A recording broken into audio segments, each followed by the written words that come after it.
पिछली बार जब ऐसी अमृतधारा की नीलामी हुई थी तो इसे शौर्य दल के लीडर अरेंद्र ने हासिल किया था और इसके खरीदते ही उनका बेटा ध्रुव 1 साल के अंदर अंदर 3 सितारों से 8 सितारों तक पहुंच गया। क्या ये सिर्फ उसकी मेहनत का नतीजा है? हो सकता है, लेकिन इतनी बड़ी छलांग में अमृतधारा का एक बहुत बड़ा हाथ जरूर होगा। ध्रुव का जिक्र होते ही सभी की नजरें ध्रुव पर चली गईं। बहुत से लोग जो इस बारे में नहीं जानते थे वो ये सुनकर चौंक गए थे। इतना कि हॉल में बहुतों के चौंकने की आवाज तक सुनाई पड़ी। वो सब हैरान थे कि ध्रुव ने इतने कम समय में इतनी बड़ी छलांग कैसे लगाई होगी। लोगों को लगा सायरा सही कह रही थी और इस छलांग की वजह जरूर अमृतधारा ही होगी।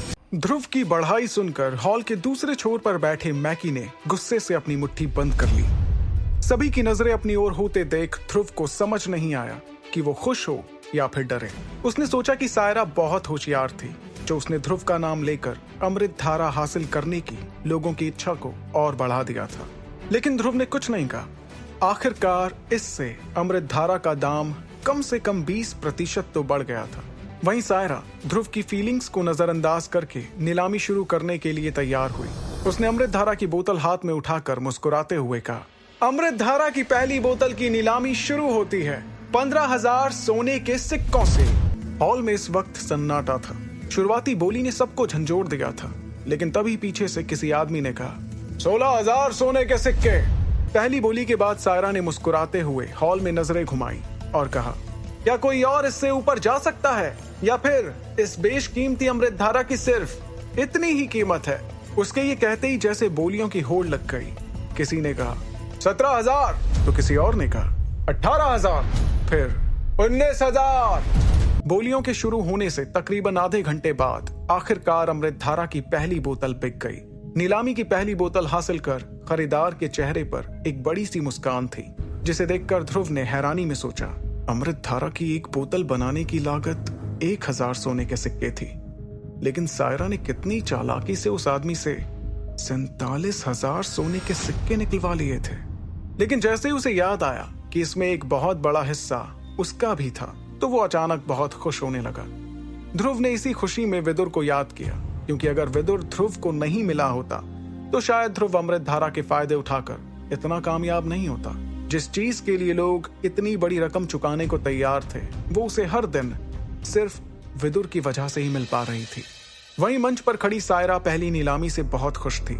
उसने एक राहत की सांस लेते हुए सोचा, मुझे उम्मीद है कि वो अनजान हकीम इस रकम से खुश होंगे।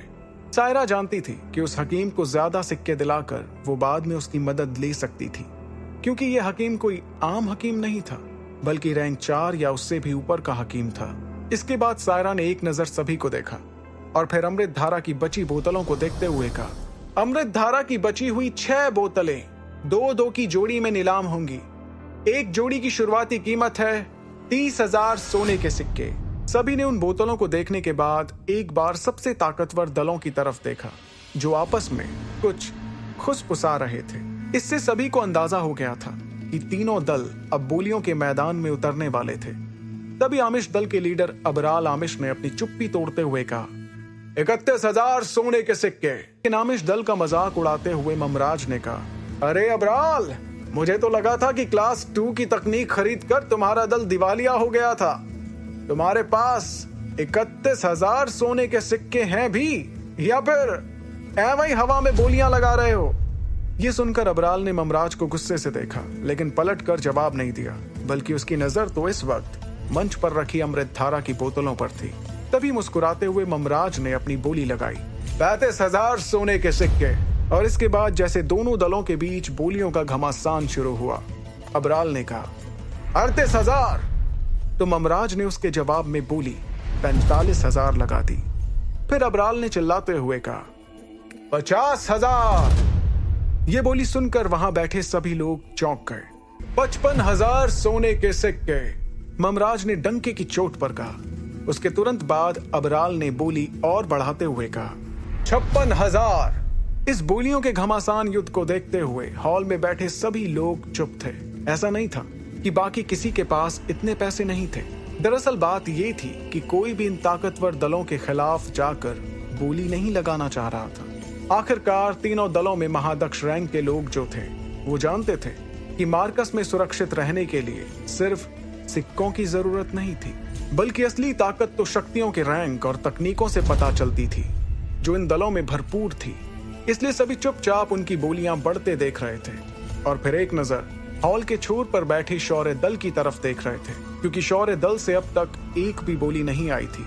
जब अमृत धारा की बोतलों की बोली 73,000 तक पहुंच गई, तब अपना मुंह छुपाते हुए अबराल आमिश ने बोली लगाना बंद कर दिया। अब महज 4 अमृत धारा की बोतलें बची हुई थी।